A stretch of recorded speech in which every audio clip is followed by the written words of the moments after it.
Tem muitas discussões entre os comentaristas, alguns ficam com Paulo, alguns ficam com Apolo, mas o fato é que a gente não tem como provar que é um ou que é o outro. Quem gosta mais de um tem muitas indicativas, quem gosta mais do outro tem muitas indicativas. Nós nos contentamos de saber que é a palavra de Deus, amém? Então vamos lê-la como sendo palavra de Deus. Hebreus 2, de 1 a 4, eu lerei versículos, irmãos, ajudem com o outro aí. Por esta razão, importa que nos apeguemos com mais firmeza às verdades ouvidas, para que delas jamais nos desviemos. Pois se tornou firme a palavra falada por meio de anjos, e toda transgressão ou desobediência recebeu justo castigo. Como escaparemos nós se negligenciarmos tão grande salvação, a qual, tendo sido anunciada inicialmente pelo Senhor, foi-nos depois confirmada pelos que a ouviram, Dando Deus um testemunho juntamente com eles, por sinais, prodígios e vários milagres, e por distribuições do Espírito Santo, segundo a sua vontade. Amém. Senhor Deus, nós estamos aqui diante da Tua palavra, escrita e inspirada pelo Espírito Santo. Nós suplicamos ao Senhor que derrame a luz na nossa mente, abra nossa mente, nosso coração, fala conosco, nos abençoe, abençoe as nossas famílias, as nossas igrejas, em nome de Jesus, amém. Amém, irmãos. Irmãos, todo dia nós encontramos alguma pessoa, assim, de forma teórica, né, desanimada com o Evangelho ou com a igreja, pessoa desviada, pessoa desigrejada, frustrada, às vezes com a igreja, às vezes com o pastor, às vezes com a outra igreja e às vezes com o Evangelho. Isso virou uma rotina no dia a dia nosso. Pessoas desanimadas, pessoas desigrejadas, pessoas desviadas, pessoas frustradas. Isso virou uma rotina. Mas o que eu quero dizer é que isso não é uma realidade apenas do nosso tempo. Na época da carta aos Hebreus já acontecia isso. Essa carta foi escrita exatamente por causa disso, para mostrar a supremacia de Cristo, a superioridade de Cristo e incentivar as pessoas a se apegarem a Cristo e jamais desviar da fé. Então isso vai ser um refrão na carta aos Hebreus. Você não tem que desviar, você tem que se apegar a Cristo, ok? Porque Cristo é superior a tudo e a todos, e Ele pode e tem poder para resolver a sua situação. Mas antes de entrar no versículo, quem lembra de alguma pessoa crente desviada na Bíblia? Eu quero mostrar que a questão de afastar de Deus é algo normal com o ser humano. Normal significa que é a vontade de Deus, né? Acontece hoje, acontecia na época da carta aos Hebreus e acontece em toda a história da humanidade. Então, só para quebrar esse gelo, né, quem lembra na Bíblia de Gênesis, Apocalipse, algum desviado? Pedro desviou. Depois que negou Jesus 3 vezes, ele se afastou, voltou para o trabalho dele, foi pescar, não queria saber de nada. Ele levou um monte de gente. E é normal, desviado sempre leva mais um para frente. Filho pródigo. Quem? Filho pródigo, né? O filho pródigo. Todos nós conhecemos a história. Mais alguém? Jonas. Salomão, na sua velhice, deixou seduzir pelas mulheres, se afastou de Deus e fez sacrifício aos demônios. Quem? Judas é Judas, né? Eu lembrei de outros aqui, ó. Caim também é igual a Judas, né? Ele não era da fé de verdade, mas ele cresceu no meio da fé. misericórdia. Os amigos de Paulo, lembra quando Paulo fala assim: todos me abandonaram. Saul, pastor. Saul, Himeneu e Fileto, e quem? Demas. Lembrei também, no livro de Reis tem vários reis que tinham os pais piedosos. Por exemplo, Manassés, rei filho de Ezequias, era um grande homem de Deus, e Manassés se desviou absurdamente. No livro de Juízes tem vários juízes que tiveram experiências fantásticas com Deus e se desviaram. Irmãos, a pergunta é: por que uma pessoa se desvia da fé? Se Jesus é tão bom, é tão superior, se importa, entra na nossa história, por que uma pessoa se afasta da fé ou da igreja ou da comunhão de Deus, né? Nós vamos falar sobre isso nessa mensagem de hoje e nas próximas aí. Nós vamos tentar entender essa dinâmica, ok? É lógico, nós acreditamos, né, como bons presbiterianos, na doutrina da perseverança dos santos. Quem não sabe o que é, abra aí Filipenses 1,6. Nós cremos nisso, e isso é comprovado com Manassés, com o filho pródigo, com Pedro, talvez quase todos que foram citados aí, né, tirando Judas e Caim, que não eram da fé, estava apenas ali. Filipenses 1,6. Vamos ler juntos comigo aí, fazendo um favor? Amém? Estou plenamente certo de que aquele que começou boa obra em vós há de completá-la até o dia de Cristo Jesus. Percebeu? Deus nos escolheu, Deus nos chamou, Deus nos converteu, Deus cuida de nós, Deus vai garantir a nossa salvação. Não depende de nós, graças a Deus, né? Não depende do nosso mérito, não depende da nossa fé, não depende de nada de nós. É Deus que faz toda a obra da salvação. Se dependesse, nenhum seria salvo. Aí ninguém concorda. Aí complicaria demais, né? Mas, irmãos, a perseverança dos santos é uma realidade. Todos esses que foram citados, a gente percebe isso. Deus perseverando na vida e através dessas pessoas. Um grande exemplo que foi citado aí, o apóstolo Pedro. Ele se afastou, voltou para o trabalho dele e tudo, e Jesus foi atrás dele, confrontou ele, pegou ele, né, e trouxe ele de volta, e ele virou um grande líder da época lá dos judeus e do povo de Deus, ok? O texto que nós lemos, Hebreus 2, volta aí, vai falar sobre isso. O perigo da negligência, o perigo de deixar de usar os meios de graça.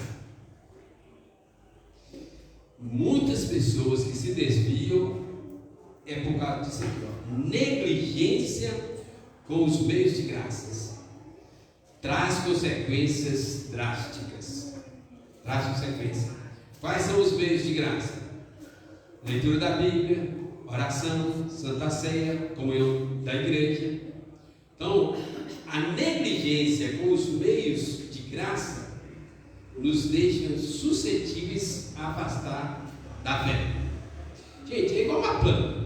Quem já cuidou de planta sabe que é assim. Se você está ali regando a planta, ela vai crescer, ficar bonita e maravilhosa. Mas se você deixar de regar e cuidar da planta, o que acontece? Morre. No caso nosso, a fé não vai morrer porque a fé vem de Deus. É graça, mas ela vai secar. Ela vai secar, a gente vai ficar seco espiritualmente e vai perder prazer nas coisas espirituais. Não vai ter mais prazer. Ok? Então vamos para o texto então. Então, Hebreus 2, versículo 1 aí, ó. Ele começa falando assim, ó, por esta razão. Qual razão? Tem a ver com o capítulo anterior, que ele estava mostrando a superioridade de Cristo, mostrando que Jesus é superior a tudo e a todos. Então, já que Jesus é superior a tudo e a todos, aí ele vai começar aqui o nosso capítulo. Por esta razão, que Jesus é superior a tudo e a todos, importa que nos apeguemos com mais firmeza às verdades ouvidas, para que delas jamais nos desviemos. Então o versículo já começa aí, exortando ao apego das verdades, para evitar desviar com as suas verdades, os meios de graça. Lembra assim: se nós nos apegarmos às verdades eternas, nós não vamos desviar. Havia muitos desviados naquela época, como há hoje, como sempre houve na história da humanidade, ok? Mas é ele que está falando, irmãos. Essa palavra aqui, apegar, se você olhar no original, a palavra lá é proseco, significa dar uma atenção especial, dar ouvidos atentos. Então ele está falando assim: se a gente der atenção especial aos meios de graça, às verdades ouvidas, dar ouvido atento, nós não vamos desviar. Teoricamente, a gente entende que as pessoas se desviam porque param de ouvir a voz de Deus e começam a ouvir outras vozes. Interessante você falar assim, pastor. Me vem à mente Pedro andando sobre as águas. Quando ele olhou para Cristo, ele caminhou nas águas. Quando ele desviou o seu olhar, é exatamente essa ideia. Se você se concentrar, e ele vai repetir isso no livro de Hebreus, né? Olhando atentamente para o autor e consumador da fé. Enquanto a gente se concentra, foco, fé, a gente caminha bem. Se a gente começar a olhar para os lados, irmãos, tem muita coisa para atrapalhar a gente, ok? Então, só para a gente dar um foco aqui, no capítulo 1 está falando que Deus falou de uma forma plena, completa, cabal, definitiva, através de Jesus. Os hebreus esperavam isso há anos, e eles deram ouvidos às vozes, dos profetas, dos anjos, inclusive entregaram a palavra para eles, e agora que chega Jesus, eles pararam de dar ouvidos. Aí então assim, é uma incoerência, Era de se esperar que eles dessem no mínimo a mesma atenção que eles deram para os profetas, para os anjos, que eles dessem para Jesus. Mas considerando a superioridade de Jesus, que eles dessem mais atenção. Mas não é o que estava acontecendo. Eles estavam se afastando da fé. Os hebreus estavam com a atenção em outro lugar, preocupados com outras coisas. Deus lhe deu a palavra final e eles não guardaram a palavra, não atentaram para a palavra, Eles estavam menos interessados na palavra do que o interesse que eles tiveram aos profetas e aos anjos. Irmãos, quando nós damos as costas para a palavra de Deus, a gente fica suscetível, nós ficamos sujeitos a qualquer variação. A palavra de Deus é que é a nossa raiz, é que é a nossa base, é o nosso alicerce. Se nós pararmos de ouvir a palavra de Deus, a voz de Deus, não vai ser bom, não vai ser bom. Então a pergunta de aplicação aqui é: você está mais apegado a Cristo e suas verdades, ou você percebe que está se esfriando e acomodando? Nós precisamos nos apegar a Cristo e às suas verdades para não sermos levados pelo vento de doutrinas. Vamos ler um versículo aqui, Filipenses 2,12, a gente estava lá nele. Filipenses 2,12, vamos ler juntos aí, são poucos versículos hoje. Filipenses 2,12. Irmãos, então a ideia aqui é essa, eles ficaram atentos aos anjos, aos profetas durante muitos anos, e agora vem Jesus com a revelação final, completa, e eles não estavam dando mais atenção. e consequentemente eles estavam se desviando da fé. E aí vem essa exortação, nos apeguemos mais às verdades ouvidas. Filipenses 2:12, vamos juntos? Assim, pois, amados meus, como sempre obedecestes, não só na minha presença, porém muito mais agora, na minha ausência, desenvolvei a vossa salvação com temor e tremor. Nós precisamos aprender a obedecer a Deus quando nós estamos na presença do povo de Deus e quando nós estamos na ausência do povo de Deus. Tanto perto quanto longe, nós precisamos desenvolver uma vida de obediência. Irmãos, a obediência é o caminho da bênção. Guarda isso, Guarda isso. No versículo 2, aí ele vai falar mais aqui, olha. Devemos prestar atenção que toda transgressão ou desobediência vai receber punição, vai ter castigo. Se, pois, se tornou firme na palavra falada por meio de anjos, e toda transgressão ou desobediência recebeu o justo castigo. Irmãos, isso não significa que Deus é um Deus que fica vigiando a gente. Ele não precisa disso. Mas cada pecado tem a sua consequência própria. Mas pastor, a Bíblia diz que Deus é perdoador. As misericórdias de Deus não têm fim. Amém. É verdade mesmo. Mas cada pecado tem a sua consequência. Se eles davam atenção e obedeciam a palavra que foi entregue pelos anjos, pelos profetas, agora eles tinham obrigação de obedecer muito mais a palavra que veio por meio de Jesus, que é a revelação completa e final. Irmãos, que eu entenda aqui, nós somos muito rápidos para obedecer palavras humanas, dar ouvidos a palavras humanas, e nós somos devagar para obedecer a palavra de Deus. Às vezes a gente sabe o que a palavra diz, a gente conhece a palavra, mas a gente não obedece a palavra. Infelizmente, irmãos, Aí, olha, guarda isso aqui, uma frase de o seu chefe no comentário dele, é assim: a negligência à palavra é sinal de morte, mas dar ouvidos à palavra é sinal de vida. Vamos ler um texto lá em Deuteronômio 30. Deuteronômio 30, versículo 15. Sem contar que o próprio Espírito Santo fala, né? Deuteronômio 30, versículo 15 é o tesouro. Irmãos, negligência aí, olha, às vezes ela pode ser intencional, mas muitas vezes ela não é perceptível.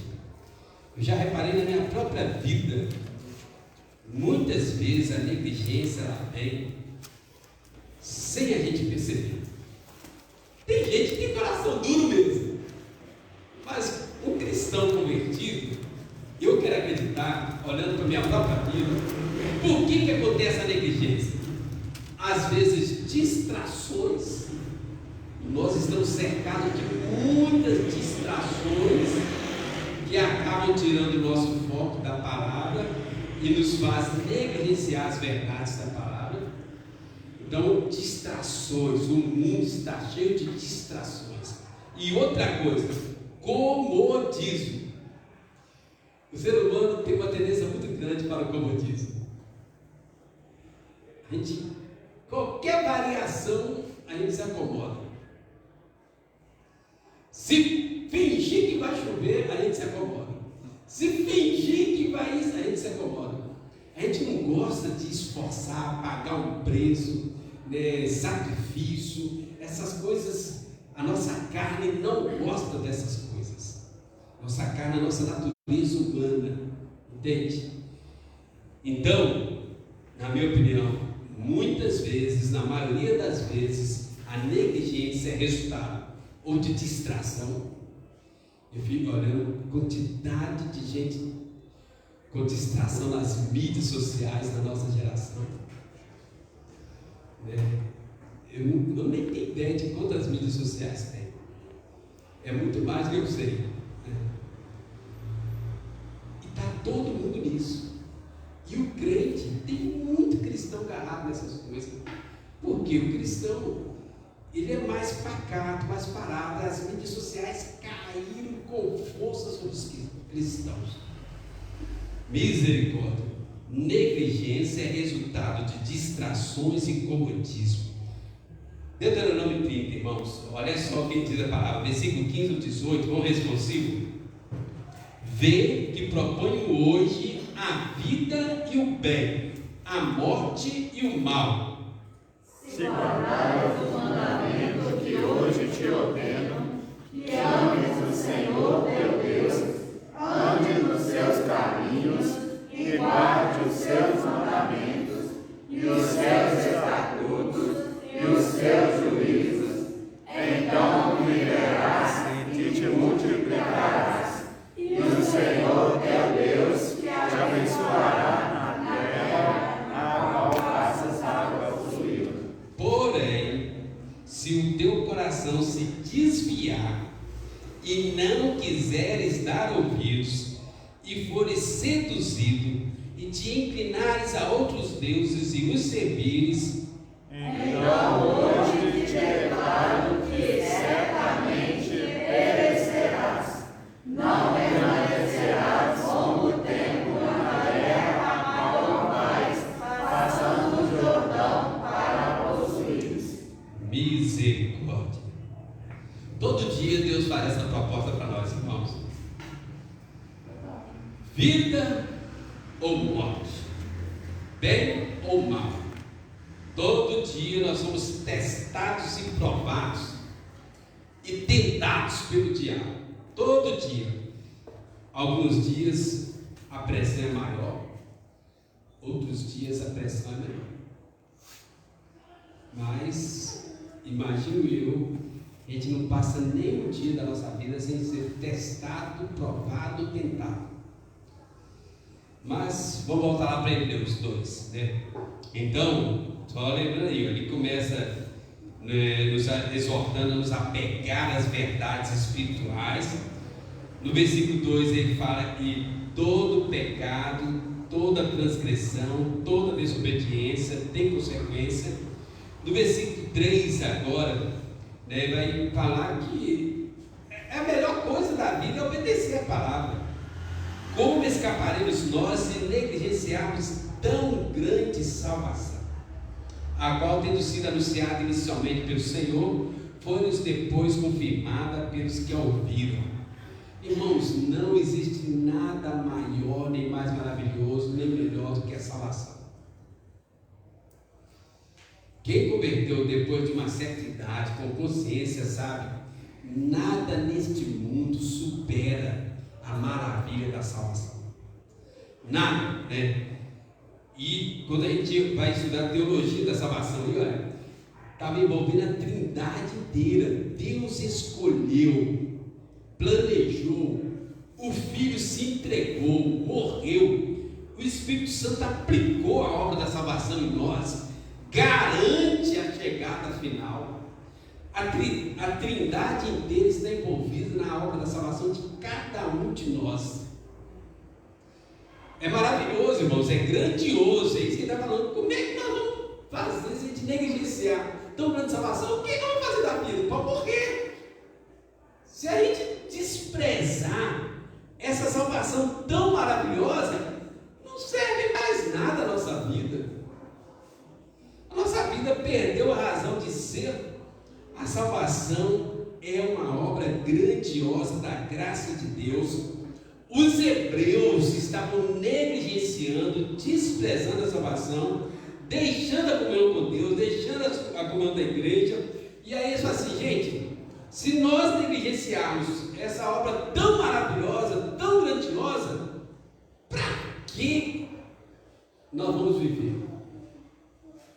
Por que nós vamos viver? Existe algo maior, melhor do que a salvação de uma pessoa? Não existe. É isso que está falando. Mas apesar dessa obra tão grandiosa, tão maravilhosa, mesmo assim, as pessoas se afastam da graça de Deus. Graças a Deus não é para sempre, aqueles que são eleitos de Deus, né? Irmãos, por que essa obra é tão grandiosa? Através da salvação nós somos libertados toda a influência da carne, do mundo e do diabo. Nós não precisamos mais ter medo dessas coisas. Nós somos libertados de vício, de pecado, de mágoa, libertados do nosso eu, do nosso ego, de nós mesmos. Alguns de nós, o maior inimigo é nós mesmos. A salvação nos liberta de tudo nesse mundo. E às vezes nós desprezamos a salvação. Misericórdia. Vamos para o último ponto, que é o versículo 4. E aí, no 3 ele fala que a salvação é algo grandioso. No 4 ele vai falar que é uma multiforme graça de Deus, né? Dando Deus testemunho juntamente com eles, por sinais, prodígios, vários milagres, distribuições do Espírito Santo, segundo a sua vontade. A salvação envolve essa multiforme graça de Deus. A quantidade de coisas, irmãos. Eu estava tentando fazer uma lista aqui, olha. A variedade de pessoas envolvidas na obra da salvação de uma pessoa. Você olha na Bíblia, para a palavra de Deus chegar até nós hoje, olha quantas pessoas estavam envolvidas nessa obra. Milhares e milhares de pessoas, para que a palavra chegasse até nós hoje. Quando você olha a salvação de uma pessoa, quantas pessoas? Por exemplo, eu tinha o testemunho do meu pai, tinha o testemunho do hoje pastor Ricardo Biano, que estava folheiro, tinha testemunho de colegas de trabalho, tinha testemunho de livros que eu lia. Alguém escreveu esse livro, alguém mandou um missionário sábio para o Brasil, alguém plantou uma igreja em Valveracruz. Imagina centenas de pessoas, né? Olha essa multiforme graça de Deus, irmãos. Olha outro detalhe: a salvação é palco de uma variedade de manifestações, sinais, prodígios, milagres, né? Isso tudo faz parte da obra da salvação, irmãos. Para alcançar a gente, a salvação nos torna uma variedade de membros colocados num corpo. Irmãos, é maravilhoso. Nós estava tudo espalhado. Deus nos ajuntou, colocou num corpo. Nós somos o corpo de Cristo. Nós aqui no Brasil, na China, na Coreia, aonde tiver, Síria, Albânia, Guiné-Bissau, né? Todos estes, nós somos um corpo. Isso é maravilhoso demais, né? De maneira que se um sofre, todos sofrem com ele. Quando a gente ouve uma notícia ruim, de qualquer lugar do mundo, a gente sofre junto com os cristãos. Irmãos, e a salvação insere todos nós na grande família de Deus. Ninguém está sozinho mais. A solidão é uma característica também da nossa geração. As mídias sociais aproximam aqueles que estão longe e afastam aqueles que estão perto dentro da própria casa, né? Misericórdia. Mas o cristão faz parte do corpo de Cristo, da família de Deus. Ele não precisa se sentir isolado mais, ok? Então, para fechar aqui, 3 aplicações aqui para a gente fechar aqui a conclusão aqui. Primeiro, vamos abrir lá em Mateus 11, versículo 12. Mateus 11, versículo 12. Depois nós vamos para Deuteronômio 28 e Tiago 1. Nós vamos fechar com 3 aplicações rápidas. Mateus 11, 12. Primeira coisa que eu quero falar: a vida cristã não é automática, é esforço nos meios de graça, ok? Então você converteu, recebeu Jesus, é o primeiro passo. Não acabou nada, você está começando. Assim como uma planta precisa ser regada e cuidada, a vida espiritual em nós tem que ser regada e cuidada com os meios de graça. A conversão é apenas o começo. Vamos ler aí Mateus 11, 12. Desde os dias de João Batista até agora, o reino dos céus é tomado por esforço, e os que se esforçam se apoderam dele. Misericórdia, irmãos. Não há jeito de crescer espiritualmente se nós andarmos distraídos ou acomodados. Vamos ao outro, né? Deuteronômio 28, 1 e 2. A obediência é o caminho da bênção, irmãos. A obediência é o caminho da bênção. Não adianta a gente pensar que pode viver a vida cristã de qualquer jeito, sem considerar a palavra de Deus. Não vai dar certo. A obediência é o caminho da bênção.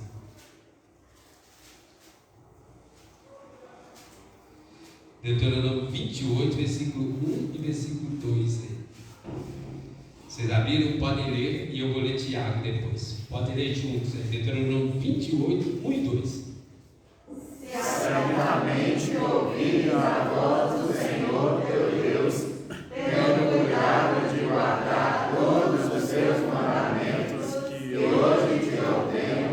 O Senhor teu Deus te exaltará sobre todas as nações da terra. Se ouvires a voz do Senhor teu Deus, virão sobre ti e te alcançarão todas essas bênçãos. Amém. Percebeu, irmãos? A vida cristã não é automática, é esforço. A obediência é o caminho da bênção. Não tem outro caminho. E o último, aquilo que nós temos ouvido deve ser atendido e colocado em prática. Há uma vida cristã a ser vivida. Nós não podemos apenas ficar na teoria. Hoje nós convivemos com muitos ateus práticos. O que é isso? A pessoa fala que crê, mas a sua vida não condiz com aquilo que ela fala que crê. Que é o que nós chamamos de evangélicos não praticantes, desigrejados. Eles falam que creem, mas na prática isso não acontece.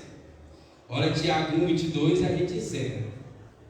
Tornai-vos, pois, praticantes da palavra e não somente ouvintes, enganando-vos a vós mesmos.